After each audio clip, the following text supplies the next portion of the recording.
They told me blood was thicker than water, but when I died, it was the blood bank that got everything. My family, my so-called kin, stood there in the lawyer's office with their mouths hanging open as the will was read. Every last cent, millions in assets, property, stocks, and a lifetime of accumulated empire was signed away to an institution that didn't even know my first name. My sister fainted. My nephew cursed God, and my brother, ever the pragmatic one, muttered under his breath. The old bastard finally lost it, but I hadn't. I'd simply learned, far too late, the real viscosity of loyalty. It started, as most tragedies do, with love and the bitter realization that it's not always returned in the same measure. My name is Elias Crane, and for 72 years I believed that family was everything. My father used to say, "We're Cranes, son. We hold each other up, or we fall together." He died when I was 16, leaving behind a mother who wept more for the estate than the man. That was my first lesson in inheritance, not of money, but of deceit. When I built Crane Biosolutions, I did it to honor my father. The company specialized in medical-grade plasma, synthesis and blood preservation. A fitting legacy, I thought, helping humanity one drop at a time. But my family saw something else: profit. Every breakthrough, every contract with the Department of Health, every new patent was another vein for them to tap. And like leeches, they did quietly, politely, with Sunday smiles and thank you notes. Minefeu. Richard was the first to come asking for a loan. He was 23, full of swagger and whiskey confidence, talking about a tech startup that would revolutionize energy. I gave him $100,000. He disappeared 6 months later. Got the company, but before it had even launched, but in Krytov, et told Moen. I confronted him. You'll get it back in karma, Uncle Eli. My sister, Margaret, was subtler. She wrapped her greed in guilt. You never come by anymore, she'd say over the phone. You're always so busy. You've forgotten what family means, and when I'd show up, she'd have bills stacked on the table, her husband's gambling debts, her daughter's private school tuition. You know, we wouldn't ask if it weren't serious. I wrote the checks. I always wrote the checks. But it was my brother, Thomas, who cut the deepest. He was my business partner, one sharp, charming, and brilliant in all the ways I wasn't. Together we built the company from a lab the size of a closet. He was there when we secured our first investor, when the first batch of synthetic plasma came off the line. He was also there when he sold half his shares behind my back to a competitor, pocketing millions while assuring me it's just business. I didn't speak to him for nearly a decade after that. When I was 65, I was diagnosed with hemolytic anemia. My blood cells were breaking down faster than they could be replaced. Almost that the man present his own. Treatments were expensive, invasive, and uncertain. My family offered their sympathy thin, performative, rehearsed. None of them offered to stay through the hospital nights or sit beside me through the transfusions. But someone did. Her name was Claire, a nurse in her early 30s. She had eyes like thawing ice and hands that moved with the precision of grace. She didn't talk much, but when she did, her words carried a kind of quiet warmth that filled the sterile air around us. You look lonely, she once said, while adjusting my four. Everyone does in here. But you wear it like it's a suit you've had tailored. I laughed, though it hurt too. Maybe I have, I said. And maybe it finally fits. Over the months, she became my confidant. She told me about her own family, a mother lost to addiction, a brother who disappeared after prison. I donate blood every 3 months, je séance, smiling faintly. Guess it's my way of staying connected too. Something bigger than me. That line stuck with me.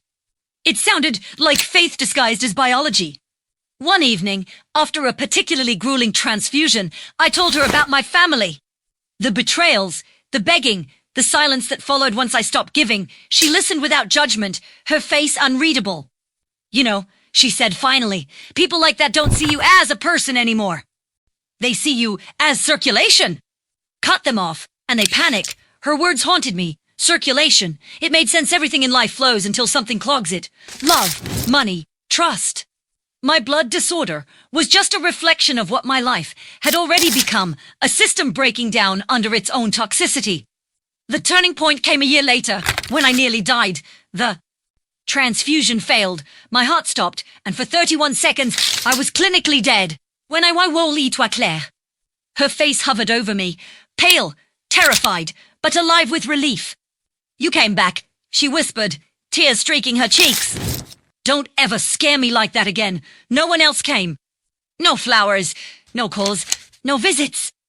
Just emails about board meetings and dividend delays. I lay in that bed, tubes in my arms, thinking about legacy. Abu blood. About the saying that had haunted me since childhood. Blood is thicker than water. But I remembered something Claire once mentioned offhand, the full proverb, the one most people forget. The blood of the covenant is thicker than the water of the womb. That was the moment the idea took root. 2 years later, I rewrote my will. Every cent I had, shares, properties, even the yacht they all loved to use during holidays, was to go to the National Blood Foundation. I didn't tell anyone, not even Claire.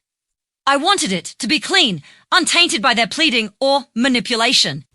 My only stipulation was that a small plaque be installed in their main laboratory, asterisk in memory of those who learned too late that love doesn't flow through veins, but through choice. Asterisk, I signed it on a cold Tuesday morning. The ink looked dark, almost red. I remember smiling when the lawyer slid the papers back across the table. You sure about this, Mr. Crane? He asked. That's a lot of money too. Give away. Not really, I said. Just returning what was borrowed. When I left his office that day, I felt lighter than I had in decades. I went home, brewed tea, and watched the sunset from my balcony. Somewhere in the city below, a donor's blood was saving a life.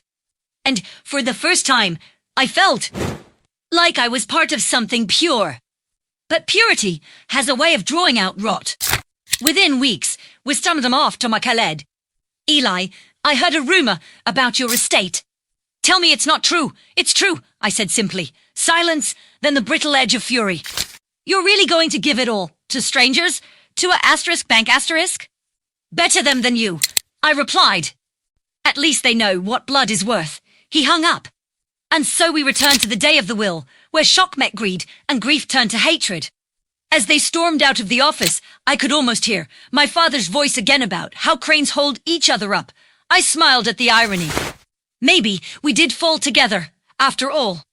But I'd made sure that when I fell, I landed in cleaner hands. The night after the will was read, my house felt impossibly still. I had died weeks earlier, of course peacefully. They said, though peace is a strange word when you've left behind a family eager to feast on your remains. Still, I imagine that night was silent, thick with rage and disbelief, as they sat together in my living room.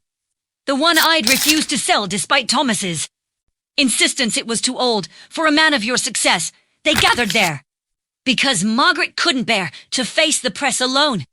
Reporters had already begun circling like vultures, sniffing for drama. Billionaires bizarre, Will Shock's family, the headlines would soon read. Richard, predictably, was the first to speak. He's screwing with us from the grave, he spat, pacing by the fireplace. He did this just to spite us. Margaret sat stiffly, her hands trembling around a glass of wine. Don't talk about your uncle that way, she muttered, though her tone lacked conviction. He wasn't well toward the end. Maybe the anemia. Maybe it affected his brain.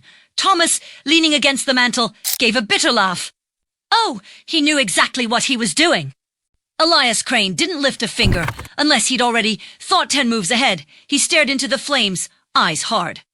He wanted to humiliate us. Humiliate us. Margaret snapped. We're ruined.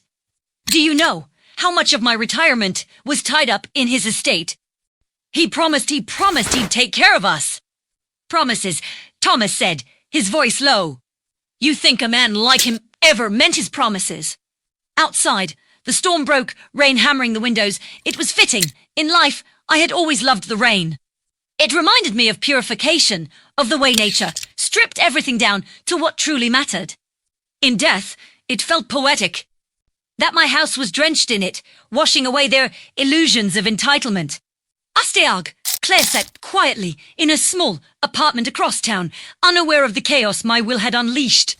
She hadn't been mentioned in the document, though she was the only person who truly deserved to be. I hadn't left her money, but I had left her something else sealed. Letter, delivered by my lawyer that same morning. Inside was a simple note written in my unsteady hand. Claire, I have no blood left to give, but what remains of my heart belongs to the world you reminded me existed. Use it well. EC beneath it, a check for $25,000. Enough, I hoped, to free her from the endless grind of hospital shifts and night rotations. She stared at it for a long time, tears slipping down her face in quiet disbelief. Then she folded the letter, pressed it to her chest, and whispered, "Thank you." Elias. The next morning, reporters besieged Crane Biosolutions.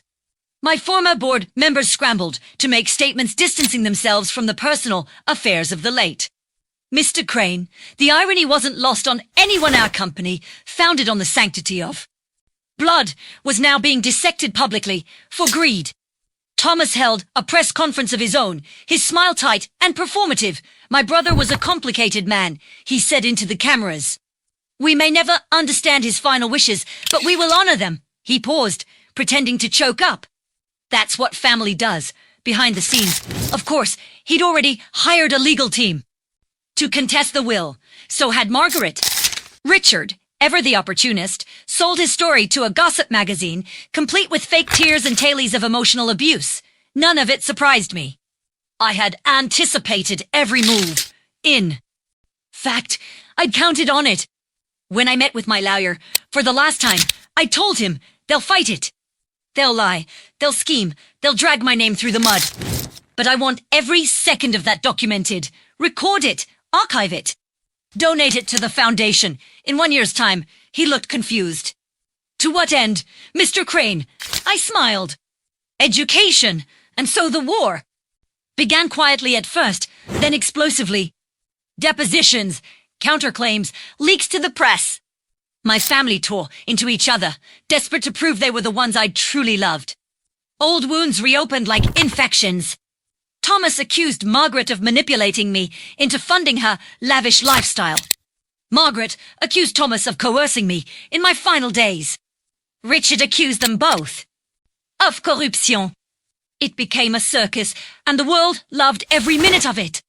Meanwhile, the National Blood Foundation announced a new research initiative, the Elias Crane Program for Ethical Biomedicine. The money I left had already begun, saving lives, new transfusion technologies, blood matching AI, mobile donation labs for rural hospitals. My name was finally attached to something I could be proud of. The first press release featured a quote from the Foundation's director. Mr. Crane's generosity will revolutionize how we understand the gift of blood. His legacy is one of compassion, not inheritance. That line spread everywhere. It burned through my family like acid. In the Crane household, Thomas smashed a glass against the wall. Compassion, he growled. He thinks he's a saint now.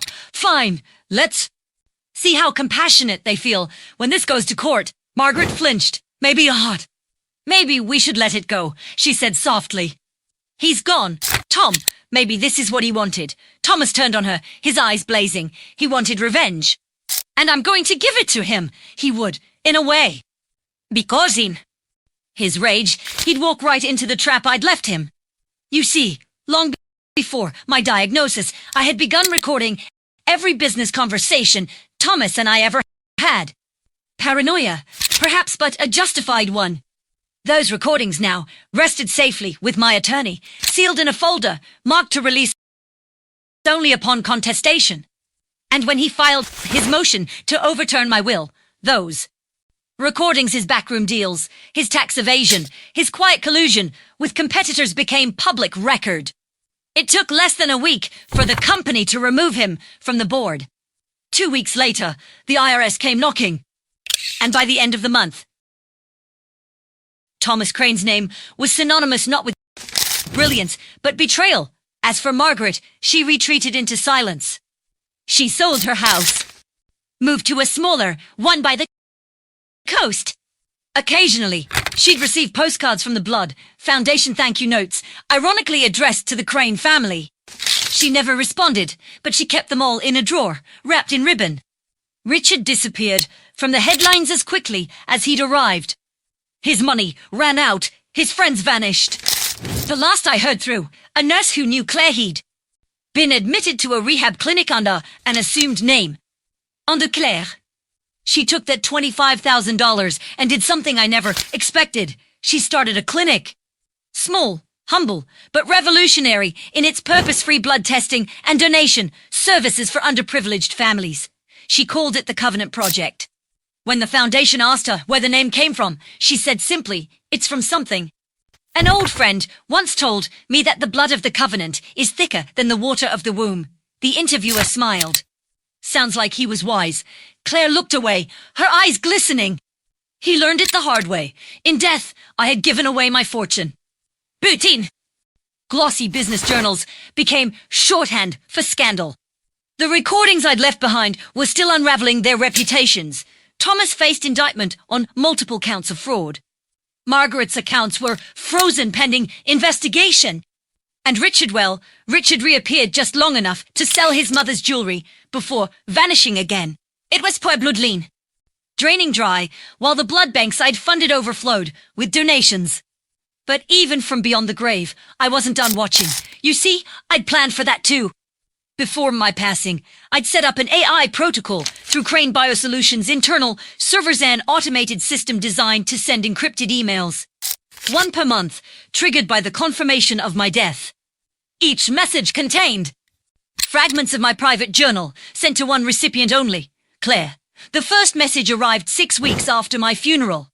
It read, "You once told me that people are just blood vessels for memory." That stuck with me. Considère ici donation just blood, story stir. Every drop a life retold, anonymously. Maybe that's what I've become now, circulation. She read it a dozen times before, realizing it wasn't spam. When the second message came, she cried. "Claire, I used to think dying meant disappearing. But I can feel it, my work, my will there still moving. Through you, through the people you save. Funny, isn't it? A man who spent his life trying to outlive mortality found eternity in a needle. By the third email, she began writing. Back, Elias, if you can somehow read this, know that you were wrong about one thing. Family isn't just what you're born into. It's what you build. You built me.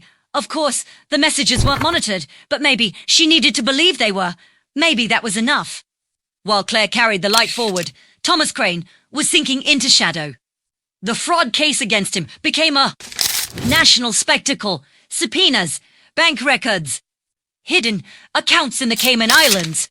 His face, once the face of corporate charisma, now appeared under headlines like brother of philanthropist accused of embezzlement. He aged a decade in a year. His once perfect hair thinned. His voice lost its conviction. By the time the trial began, he barely resembled the man I once trusted with everything. At the first hearing, Margaret sat behind him in the gallery, her hands clasped so tightly her knuckles went white. She didn't testify, she didn't need to. The evidence spoke louder than any betrayal ever could. When the verdict came guilty, on all counts she wept. Not for justice, but for the ruin of the Crane name. Outside the courthouse, a reporter shoved a microphone in her face. "Messieurs." Hayward. They asked, "Do you think your brother?" Margaret stood side by side at the Foundation's Remembrance Gala.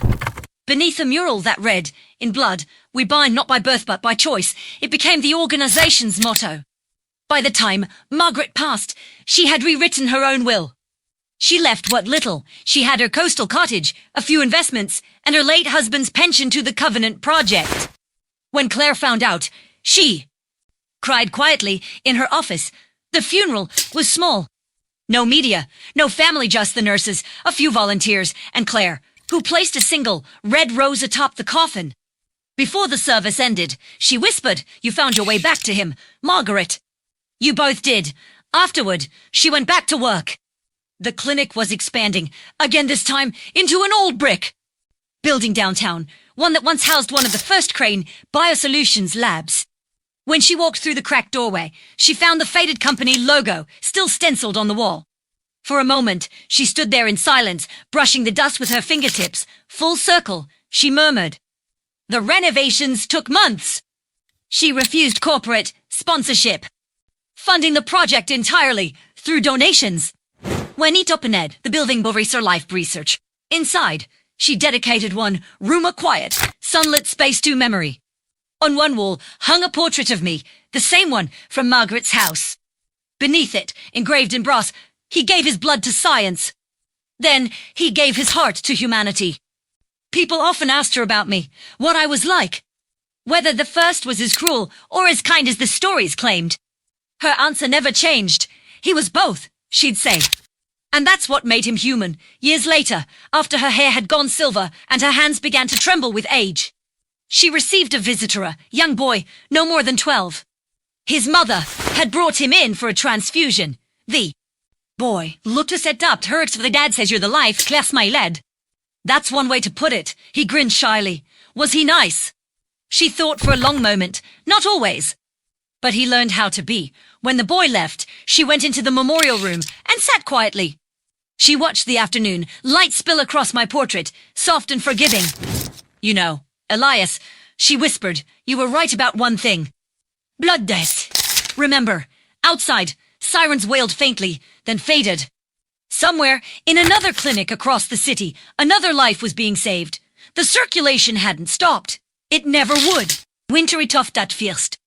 Then relentless, painting the rooftops white and filling the air with that muted stillness that only cold can bring. Bye. Then, the Crane Center for Lifeblood Research was a national landmark. Students visited from universities across the world.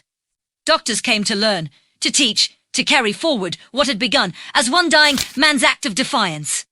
Claire still came to work every day, though she'd long since stepped back from her role as director. She preferred the quiet, now the hum of centrifuges, the faint antiseptic scent that clung to the hallways. It reminded her of the beginning, when it was just her and Elias in that sterile hospital room, trading stories between transfusions and pretending neither of them feared the end. The world had changed since then. The Foundation had built blood preservation systems that could keep donations viable for months instead of days. Rural hospitals had their own mobile labs. Lives were being saved on a scale neither of them could have imagined. Envaxement, breakthrough, Boris Nema the crane planeser, the Crygel, the crane air blood typing system. It was strange, she often thought, how a name that once evoked greed and betrayal had come to mean salvation. But legacy has a way of rewriting history, one generation at a time. That morning, as the first snow began to fall, Claire received a letter handwritten, the envelope stamped with the seal of a private school in Vermont. Inside was a short note from a young woman named Lila Crane. Dear Miss Claire, my mother, Margaret, used to tell me stories about her brothers. Premier wa. Too young to understand them then, but now I think I do. I found your name in her old journals and wanted to write to you. I'm studying medicine, hematology, actually. I wanted to ask if you'd tell me about Elias, what he was really like. Sincerely, Leela. Claire smiled as she read it, her hands trembling slightly. The last of the Cranes. A bloodline she had thought extinguished, now reaching out with curiosity instead of hunger. She replied the same day. Dear Leela, he was difficult, brilliant, kind when it mattered, cruel when it didn't, but he never stopped learning how to be better. That's all any of us can do. If you ever find yourself in the city, come see the Crane Center. I think you'll understand him better when you walk through it. Weeks later, Leela arrived, a young woman with the same storm-grey eyes Elias once had, and the same restless energy. She was barely 20, full of questions and conviction. Claire gave her the full tour, the labs, the donation wings, the memorial room. When they reached the brass plaque beneath Elias's portrait, Leela stopped. He gave his blood to science. Then he gave his heart to humanity. She traced the engraving with her fingertip. He sounds like someone who lived twice, she said quietly. Claire smiled. He did. Once for himself. Once for everyone else. Leela turned to her. Do you think he'd be proud of all this? Not proud, Claire said softly. Grateful. He'd say he didn't deserve it. But he'd still be grateful. The girl nodded. Then I'll try to live like that too. That evening, after Leela left, Claire sat alone in the memorial room. Outside, snowflakes drifted past the windows like ghosts. She closed her eyes, breathing in the silence. Somewhere, She imagined Elias sitting beside her, the faint hum of his oxygen machine filling the air like a memory. "You'd like her," she murmured. "Shesh." Got your stubborn streak, and then she laughed a low, tired laugh that turned into tears. She was old now, closer to the end than the beginning, but she felt no fear. She had seen what blood could do when it was given freely. That night, as she closed up the clinic, she paused by the main door. The city lights shimmered across the snow. In the distance, the hospital tower glowed red, with its neon sign, the same one where she had first met Elias all those years ago. She pressed her hand to her chest, feeling the slow, steady rhythm beneath. "You're still here," she whispered, circulating the didn't come to walk. When a nurse went to check on her, she found Claire sitting peacefully in her chair by the window, her face serene, the early sunlight touching her silver hair. On the desk beside her was a sealed envelope addressed simply, "To whomever continues." Inside was a short note in her looping handwriting. "I've seen what one life can do when it chooses to give instead of take. Keep the blood flowing. Keep the kindness moving. Every drop counts." Claire, the foundation, held her quiet. She wore it like a borrowed coat. It didn't fit. One evening, after another exhausting board meeting, she sat in her office and stared at the glowing city through the glass. The foundation's new director, a man named Harold Brandt, had just announced plans for a corporate merger and acquisition deal that would bring billions in private investment, but also meant selling proprietary research to pharmaceutical giants. "They call it expansion," she muttered, rubbing her temples. Elias would have called it bleeding. Her assistant peeked in. "Dr. Crane." "The meeting notes you requested." Lila waved her in. "Thanks, Mara, and call me Lila. Please." The title feels dishonest. The young woman smiled shyly. "You sound like Claire." Lila froze. "You knew her?" "My grandmother was a nurse at the Covenant Project," Mara said, setting the folder down. "She used to tell me stories about her, about both of them, actually. Said they were like the heart and arteries of the same body." Lila chuckled softly. "That's one way to put it." After Mara left, Lila opened the old folder she kept hidden in her desk, a relic of her childhood. Inside were Claire's letters, the ones they'd exchanged before she died. Some had yellowed with age. Others still smelled faintly of the lavender Claire used to press between the pages. The last one, dated a month before Claire's death, contained a single line written in her elegant Anstidian don't let the gilev and even claret they flov. Lila ran, heart pounding. That night, she made a decision. She spent weeks digging through the Foundation's archives, uncovering old memos, donation records, emails, anything that showed how the institution had begun to shift from a charity into an enterprise. And what she found made her sick. Brandt had been quietly signing contracts with private donors who saw blood not as life, but as currency. Genetic patents, synthetic bloodline exclusivity clauses, even military applications. The same greed her great-uncle, Elias, had tried to extinguish was creeping back, drop by drop. When she confronted Brandt in his glass-walled office, the city lights shimmering like veins behind him, he smiled the way men do when they think they own both the world and the person standing before them. "You're passionate, Dr. Crane," he said, "but this is the future. You can't save the world on Shrime not," Lila shot back. "I'm trying to save what's left of its conscience." His smile thinned. "Careful. That kind of idealism gets people exiled or worse, irrelevant." She turned to leave. "Den, I'll build something that doesn't need your approval to matter." That night, she returned to the old Crane Center, the one Claire had rebuilt decades earlier. It was closed now, replaced by newer facilities, but the power still worked. The walls still smelled faintly of antiseptic and old wood polish. In the memorial room, Elias's portrait still hung in the same place, untouched. She stood before it, snow falling outside, her breath fogging the glass. "I don't know if you can hear me," she whispered. "But it's happening again. They're turning blood into profit. They're killing the covenant you made." The silence that followed wasn't empty, it was heavy, alive. And though she knew it was only her imagination, she could almost hear his voice, distant but steady. "Then start a new covenant." Lila closed her eyes. "I will." Within a year, she resigned from the Foundation. The press called it a scandal. Crane Air abandons legacy. The headlines screamed. The board accused her of betrayal. Investors pulled out, but Leela didn't care. She had already begun something else.